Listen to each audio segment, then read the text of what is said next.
పోచారం శ్రీనివాసరెడ్డి గారు ఒక గొప్ప మాట చెప్పినారు.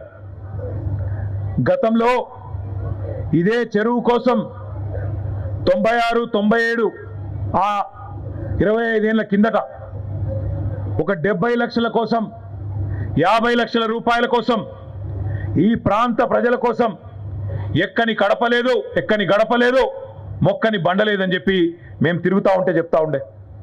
50 లక్షల కోసం 70 లక్షల కోసం ముఖ్యమంత్రి గారి దగ్గరికి, మంత్రుల దగ్గరికి, అధికారుల చుట్టూ విపరీతంగా ప్రదక్షిణాలు చేసేది అన్నాడు. అంత తన్లాడితే 50 లక్షలు వచ్చినాయి. అప్పుడు ఇది పాతది నేనే కట్టించినా అని చెప్పి వారు మొత్తం చూపెడతా ఉండే. వారు పడ్డ బాధ, వారు పడ్డ తపన, వారి గుండెల్లో మీ పట్ల ఉన్న ప్రేమ, నిజంగా ఈ మాట అతిశయోక్తి కాదు, నేను చెప్పేది ఎక్కువ చెప్తలేను.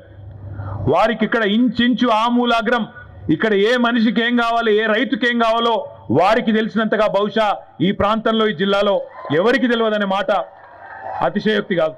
ఒకటి ఉన్నదా, ఏమన్నా కదలిక ఉందా లేదా? మాకైతే సీనియర్ ఎమ్మెల్యేనండి. నేను నిన్న మొన్న ఎమ్మెల్యే కాలేదు. వల్ల సీఎం గారికి 20 సార్లు చెప్పిన. సీఎం గారికి నేనేమో ఎందుగా అంటే మొండిగా ఒక ఇంతకెళ్ళి అడుగు బయట పెట్టేటప్పటికి ఏమన్నా కానీ సావని బతుకని నిర్ణయం తీసుకుందామని వచ్చిన. యాక్చువల్ని అయితే ఏమన్నా కానీ అనుకుని వచ్చిన, ఏదన్నా కానీ ఫలితం దానిగా అట్లా నిర్ణయం గట్టిగా తీసుకుని వచ్చిన. నేను ఎన్నిసార్లు చేయాలండి, చేసిన ఫోటో లేపి మేము కొత్తసారి చూస్తున్నాను. నేను మంత్రి చేసిన 20 ఏళ్ళు ఈ అమ్మ ఇట్లా ఫోన్ చేస్తే లేపుతుంటే రాత్రి 2 గంటలు చెప్తుంటే ఫోన్. నేను అది ఎమ్మెల్యేల ఫోన్ లేపారండి వీళ్ళు. ఈ అమ్మ దరిద్రం పాడైపోయి మేము పనులుగా చేస్తామండి. ఫోన్లు ఏమన్నా మజాకు చేస్తామా, తమాషాగా చేస్తామా? ఏమన్నా అందరిలా కూడా కాదు కదా. నేను నాకేమైనా స్వార్థం కోసం నాకు ఆ పైరు చేయి, ఈ పైరు చేయి, నాకు అదని చెప్తాం కాదు కదా. ప్రజల కోసం ఫోన్ చేస్తాను నేను. ఇక మాలాంటి వాళ్ళకు కూడా రెస్పాన్స్ లేకపోతే ఎందుకంటే ఇంకా ఈ రాజకీయం పాడైపోయింది, దళిత రాజకీయం.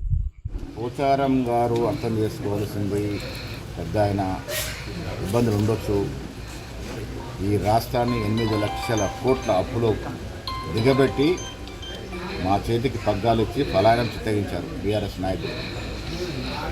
అంత పెద్ద అప్పు, ప్రతి నెల 6.5-7 వేల కోట్ల ఇన్స్టాల్మెంటు వడ్డీ కడుతూ ప్రభుత్వాన్ని జాగ్రత్తగా ముందుకు తీసుకొచ్చిన పరిస్థితుల్లో కొన్ని ఇబ్బందులు ఉంటాయి.